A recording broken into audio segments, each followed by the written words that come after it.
Good morning, New Life. 14 days. It's Easter. I want to tell you, as your pastor, I have never been more excited for one Easter in my entire life.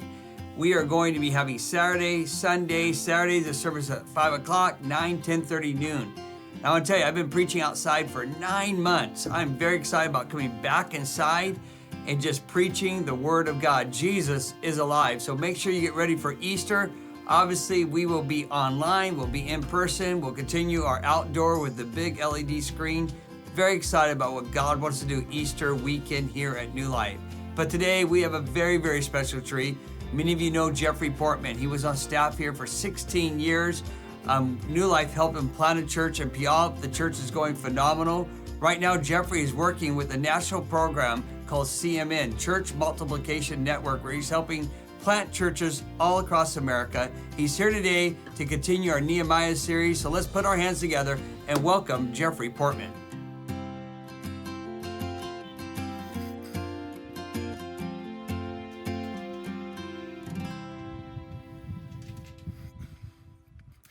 Okay, New Life family, how you doing? Come on, whatever platform you're engaging, I love the honks. I need a high five online. And if you're in the main gathering, so great to be back with you. We consider this, Joanna and I, one of our homes. We're so grateful for New Life and Pastor Troy and Jana. And you know, honestly, they just believe in people. They invest in people and pastors. And I'm so grateful to call them friends and peers. And listen, we're part of something special. Week 7 of the Nehemiah story. Now, after 20 years in the same city and 10 in the same house and 16 here at New Life, Pastor Troy and Jana and you, New Life, sent us off to plant New Hope Church on the South Hill of Puyallup. And we started with this vision called 5 and 5. And it was this idea that we're going to plant 5 churches in 5 years. And I want to say this, to God be the glory. On our 5th birthday, we launched our 5th campus, New Hope Espanol. All the campuses are thriving to this day. We passed the baton to Pastor Rodney and Kate because God called us to a new assignment and a new season. You heard Pastor Troy reference this, but we have the privilege of leading the church planting for the Assemblies of God for the nation. And I want to celebrate with you because New Life, your kingdom builders, your prayer, your mentoring and coaching, which Pastor Troy does across the nation, has helped propel churches forward. Since 2008, the Church Multiplication Network, which you're a part of, has planted 4,090 churches. Think about that, hope into communities that have no hope. Grace of God extended to broken people and families. And even in 2020, this crazy COVID-filled year, we saw 214 churches planted. Listen, New Life, you're a part of this. Kingdom Builders, thank you. On behalf of people that got up one morning and had no hope, and they went to a church that you helped fund and you helped invest in and pray for, I want to say thank you. Eternity is different because of your investment, and we're so grateful. Listen, the story God's writing is not new to now. It's the story of grace and hope. The very day that we moved into our brand new house in the South Hill of Puyallup, you sent us out. A couple moved in the same day, Justin and Amber Niels. And they have 2 little kids. And Justin and Amber were immediately part of our mission because God called us to bring hope and healing to a community, to present hope and develop people. Well, Amber and Joanne struck a friendship up immediately. But for Justin and I, it just didn't start as great. It wasn't bad. We just had nothing. So anytime he would mow his lawn, I would mow my lawn. I'm just trying to connect with him. I know the difference between friendship and stalking is when it's reciprocated. I understand that, right? So he'd mow his lawn. He had a flat bill hat on, pulled down, a hoodie on, and earbuds in. And I'd mow my lawn, and I'm just like trying to make eye contact. And you know what I was doing? I was trying to build a bridge of relationship. And I realized this, that every man nod, which was the relationship we had, right? It was like, what's up? Every man nod was making deposits into our relational bank. Fast forward a few months, our boys were playing catch with a football, and the ball goes over the fence of our yard into theirs. Amber sends a message to Joanne. Hey, I think the ball's in our backyard. I'll have Justin bring it back to you. And that's what he did. And this is, remember, my man nod buddy, awkward relationship, right? he stands on my porch, he hands me the football, and he doesn't leave. And I'm like, I've never been at this point in our friendship. And then he tells me something. He says, Jeffrey, I lost my job. I'm not sure what to do. And then he said this. I didn't say it. He said, I know you have that church thing you do. We might come check that out sometime. Now, our deal at New Hope was you're always invited, never expected. We don't want to be low pressure. We want to be no pressure. But when people lean in, we're going to lean back. And so I said, hey, yeah, come check it out. Well, they did the next Sunday.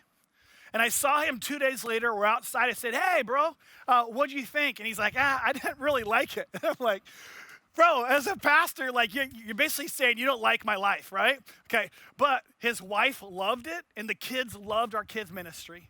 And they would eventually begin to lean in.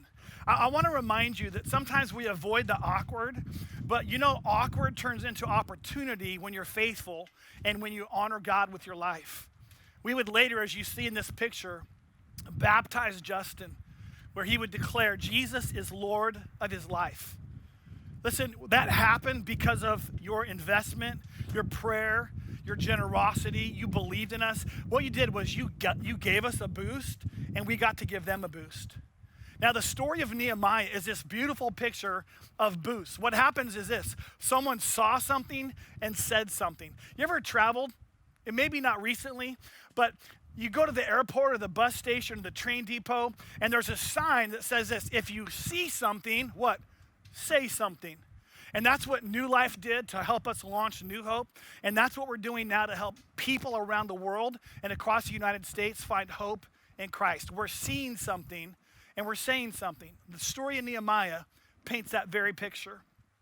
Nehemiah is cupbearer to King Artaxerxes. Just a reminder for some and a first-time exposure to others. He's a slave in a foreign land. He's in the capital of Persia, the city of Susa. He is the cupbearer to King Artaxerxes. He has position, but no influence. And I would say this, God put him there on purpose, for a purpose.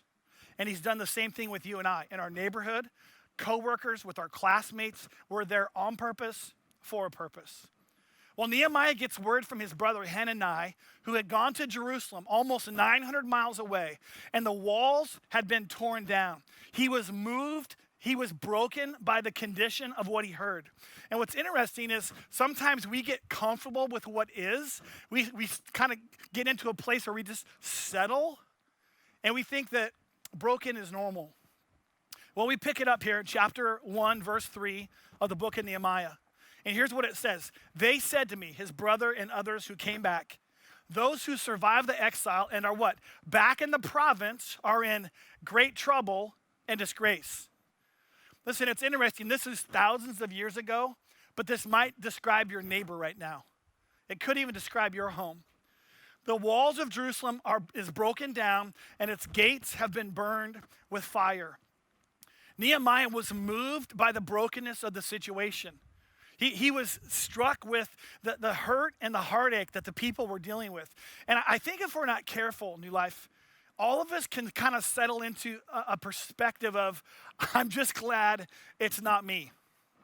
I'm just glad that my life isn't as broken. I'm just glad that the walls of my home, that the finances of are not broken. And we can miss moments to bring the presence of God just with our sheer presence, our sheer caring about other people. So Nehemiah knew he had access to the one guy who could do something about this. What Nehemiah had was vision. What he needed was a boost. Remember, when you get a boost, you need to give a boost.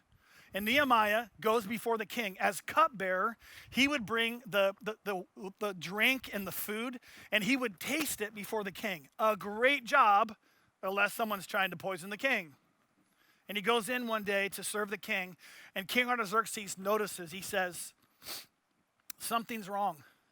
It must be a sadness of spirit. Here's what happened. Nehemiah couldn't be in front of the king and be sick. So it had to be something he was wrestling with in his heart or mind. And King Artaxerxes asked him, and I love the response of Nehemiah because I relate to this, and maybe you do too. Here's what he says. I was very much afraid. Listen, sometimes when we think about living by faith or stepping out in faith or choosing grace or extending forgiveness or leaning into generosity, we go, oh, I'm very much afraid. Nehemiah, even though he felt fear, he didn't let it paralyze him. And I'll say this, that fear is a natural place to start. We just can't stay there.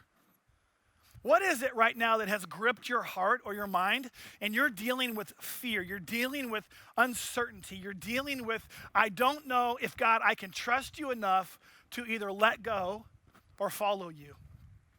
Well, Nehemiah boldly goes before the king and he began to describe the condition and what he felt like God had asked him to do. And the king gave him incredible favor. And I want you to hear this. Sometimes we need outside help to experience an inward transformation. Sometimes we need outside voice and outside prayer. We need a boost. We just need someone to see something and say something. And that's what King Artaxerxes did for Nehemiah. By the way, here's how Jesus operates. Jesus always addresses our most important need, not our most obvious. What we do is we bring our most obvious need before God. We're like, God, this is so critical. This is so critical. But God's like, okay, that matters, but I want to deal with your heart. See, Nehemiah wanted to rebuild the walls. God wanted to rebuild the lives. And that same thing is true of us here today. God wants to rebuild and restore. He wants to address the most important, not just the most obvious. So let me ask, what was different about Nehemiah than every other person that had been moved by the condition of the city? Come on, undoubtedly over 150-year period, generation after generation after generation, undoubtedly someone had said, we should do something about this. We should help deal with homelessness and broken families in Kent. We should do something about this. What was it that separated Nehemiah from so many others? Nehemiah realized he was somewhere on purpose for a purpose, and he was moved to the point of action. And like so many of us, you're going to assess, and you're going to begin to assemble and get the right people and circumstances and places around you, and then you're going to activate. You're going to do something about it. And that's what Nehemiah did. He went to the city with the king's favor, the signet ring. An army went before him. He got the cedars of Lebanon to rebuild the doors. And he began to gather the people. You know, there's something that's going to happen 2 weeks from now. It's called Easter. And it's a chance for you and I to bring hope to people in our neighborhood, our coworkers, and our classmates who honestly, they're just not sure if they can make it. And maybe you're going to invite them to an online engagement. But I would love for you and I to say, what could I do to invite someone to join us?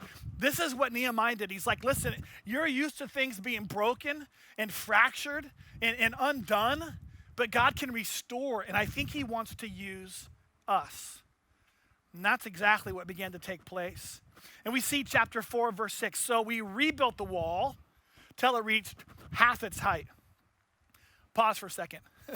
What do you do when you're halfway there? What do you do when the project's almost done? For some of us, you're like, man, I've been working so hard, I just need a break.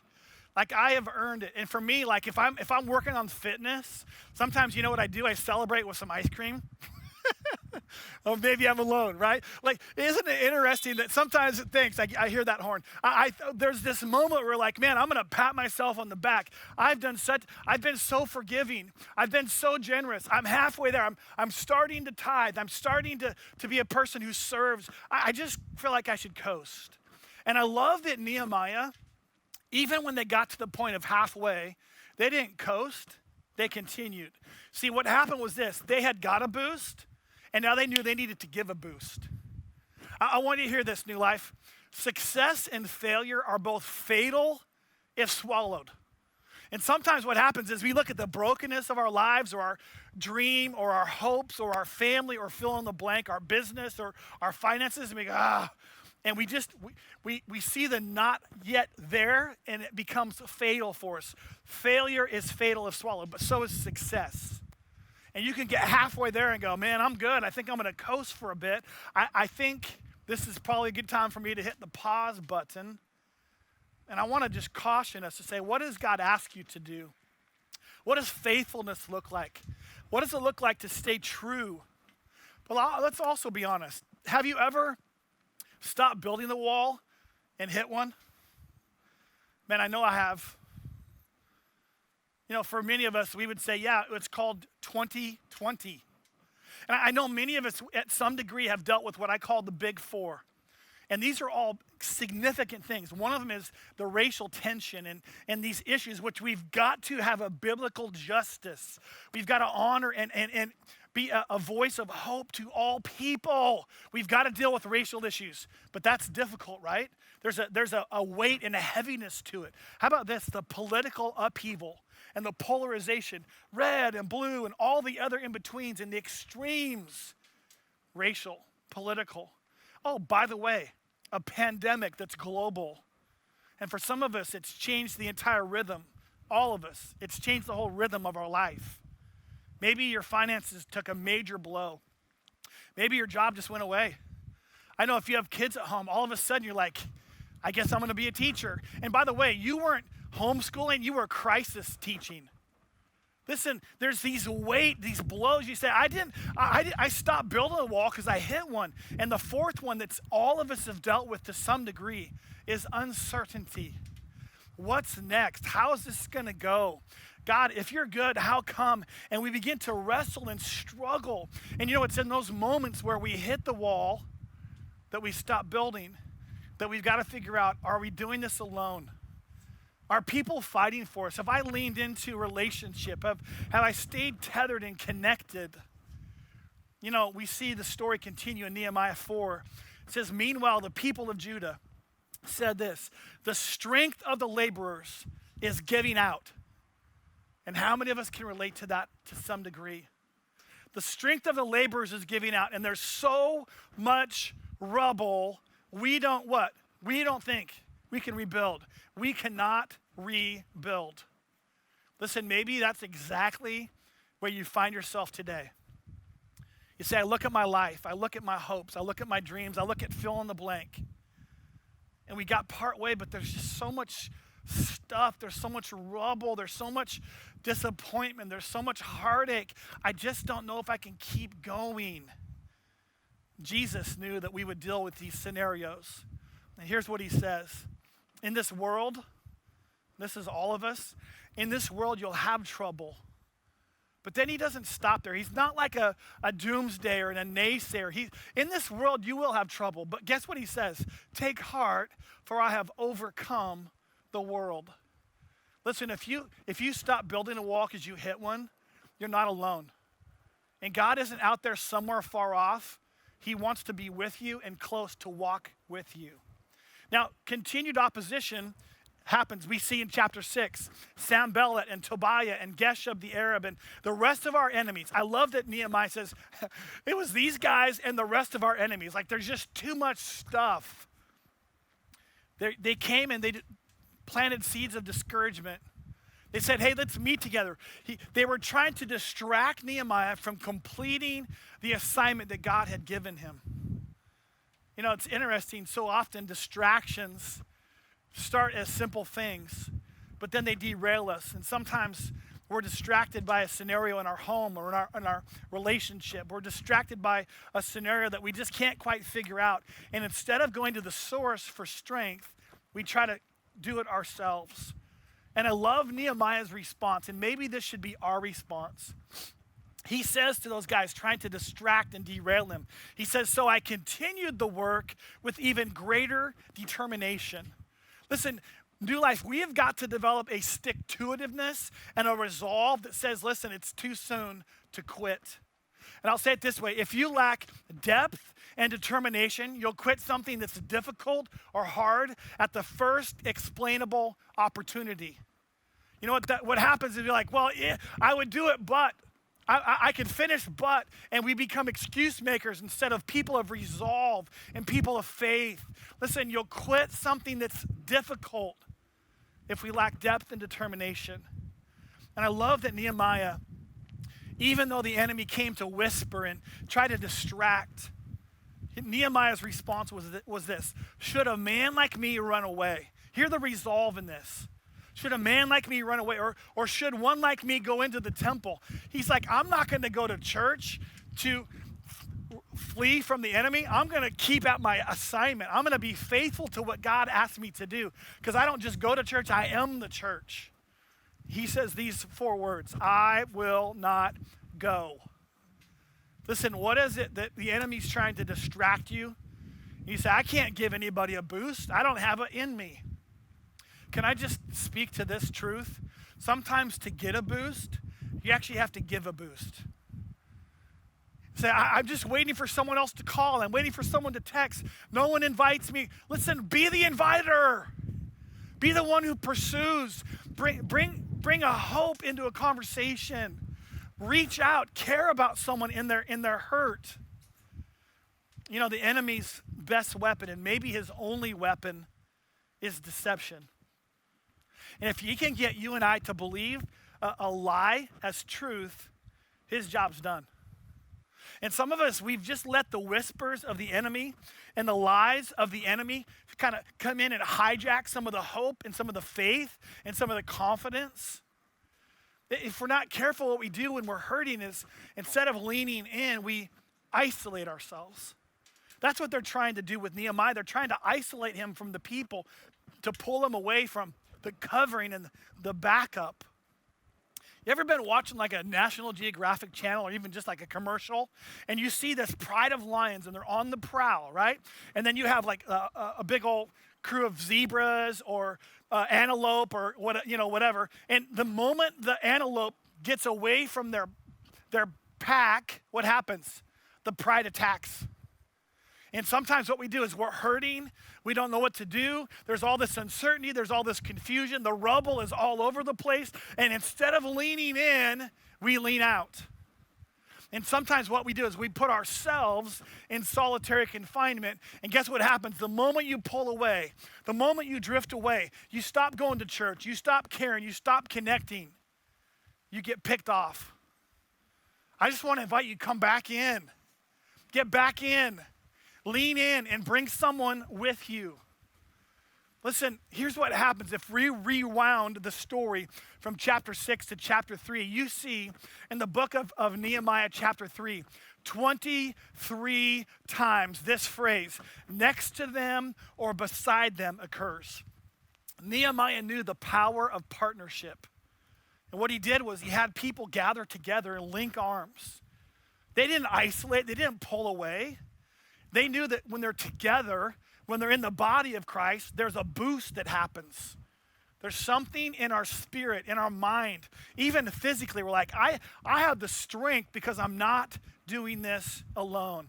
New Life, I love that that's the spirit of our church. I love that's the heart of your pastor. And that's also our assignment, to reach in to the lives of broken people who, listen, none of us know anybody who has too much hope. But all of us know people who don't have enough hope. And they're isolated and they're alone and they wonder, does anyone care?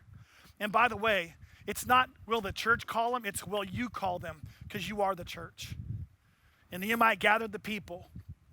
And even though they had attacks, and even though they felt the enemies circling around them, they worked diligently to finish the job. And we see in chapter 6, verse 15, this beautiful story unfolds. 51 days after they started, we read this.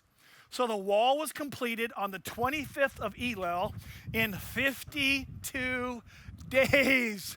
What is going on here? Now, some of you just go, okay, so when the people were sleeping, right, God sent angels to carry like the big rocks. That's not what happened.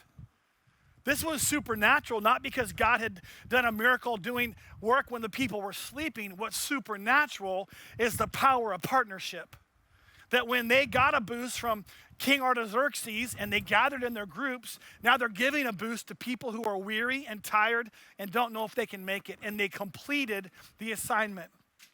When all our enemies heard about this, all the surrounding nations, listen, were afraid and they lost their self-confidence. Because they realized, this is so critical, because they realized that the work had been done with the help of our God.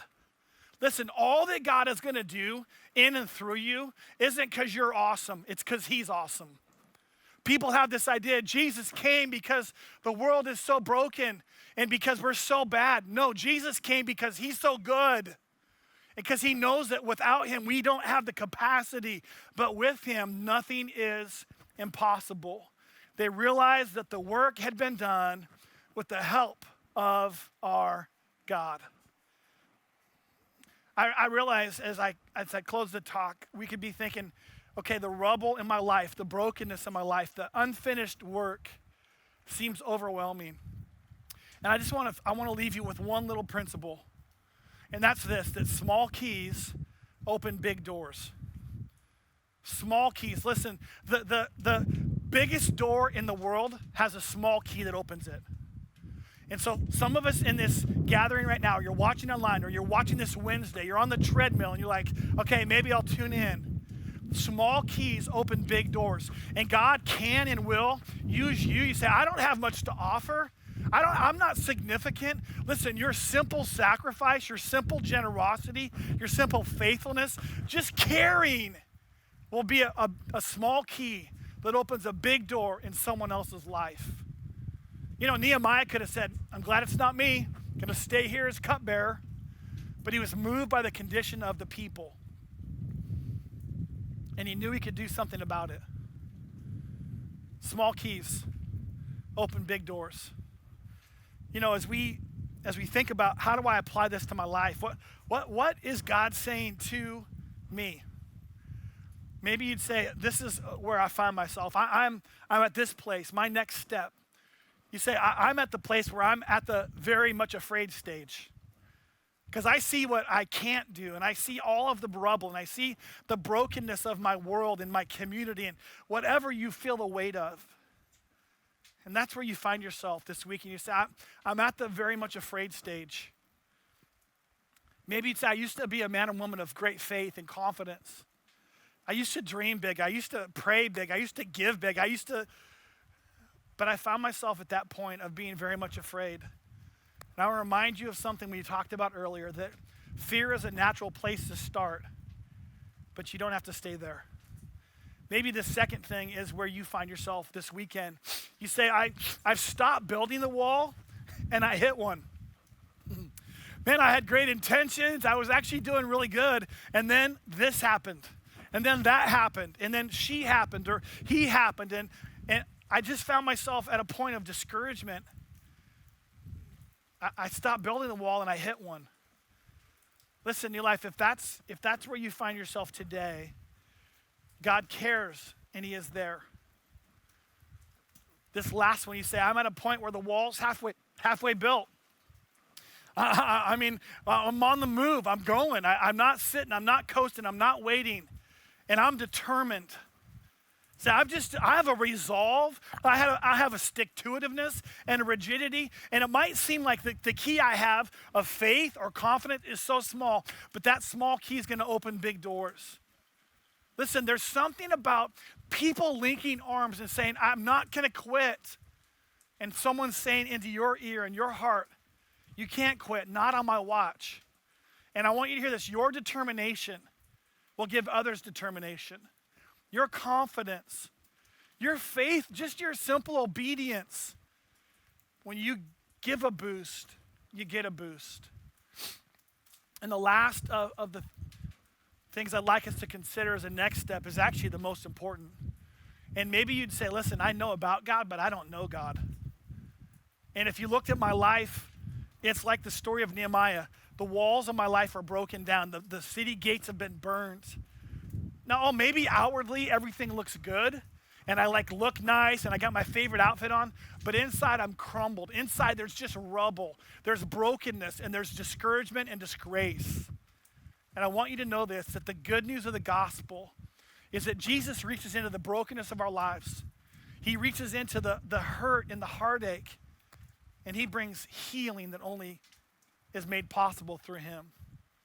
You know, what is our part in this? Our part is to recognize our need for the Savior. It's just to humbly say, God, help.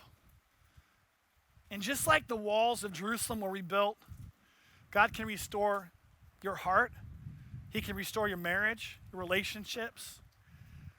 And he always deals with the most important thing not the most obvious. And the most important thing for all of us is the condition of our heart. We simply respond to the love of God. The Bible says this, if we confess, which means I recognize my need, if we confess our sins, he is faithful to forgive us. It's crazy, but that's what makes grace amazing. You can't earn it. You can't. You can't jump through enough hoops. You can't be good enough. You can't be smart enough. You can't be you can't earn your salvation. It's the price paid by Jesus Christ. And if you want to surrender your life to Christ, I want to invite you to pray. Wherever you're watching, whatever platform you're on, I want to invite you to pray this simple prayer. Jesus, help. Forgive me of my sins. I come to you in need of rescue. I can't heal myself. I can't rescue myself, but you can. And I declare you are Lord. And I invite you to lead my life. Save me, and I will follow you. In Jesus' name I pray. And God, I pray for new life. Lord, that the days in front of us would be greater than the days behind us. And we celebrate what is and we celebrate what was. But Lord, we can't wait to see how you're going to use this great church to rebuild the walls of broken cities and marriages and families and hearts. And God, we ask that you would do in and through us what only you can do. And we ask this in the name above every name, Jesus' name. Amen. Let's reflect and worship together.